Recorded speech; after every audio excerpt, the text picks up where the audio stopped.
በይተዩ ተዩ ይበቃሻል። እንግዲህ አንቺ ሴት ጥግሽን ይዘሻል። ሰበር ዜና። ሰላም ጤና ይስጥልኝ ክብራንና ክብራን አድማጭ ተመልካቾቻችን ያላችሁበት የዓለም ዳርቻ ሰላማችሁ ይብዛ እያልኩኝ ሄርሜላ የጉድ ሀገር እንግዲህ ከወንድ ጋር እሷን መሰሏን ይዛ መታ እየተላላጠይ ትገኛለች።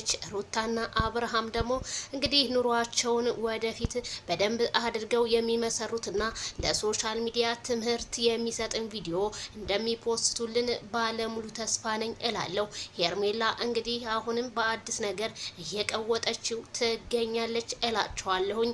ይቅርታ ትንሽ ኔትወርክ ነገር አጋጥሞኝ ነው፣ ቪዲዮ አለ ጠብቁኝ ማለት ነው። አሁን ሾርት ነገር ናት፣ አንድ ደቂቃ የምትሆና ማለት ነው። በጣም ገራሚ ነው። በጣም እንግዲህ ሩታዬ ሀብቴ ባልሽ ነው ባሌ ነው ስትል ነበረ ሄርሜላ። የራሷ ጉድ እንግዲህ ይኸው በአደባባይ እየወጣ ከወንድ ጋር እየተላላጤ ነው እላቸዋለሁ። ቤተሰብዬ እንደው ምን ሰማችሁ? እንደው ሄርሜላ አንቺን የማላይበት ሀገር ወዴት ሀገር እንግባ? ህዝቡ ራሱ እኮ እንደው በቃ ጠልቷታል ሴትዮ።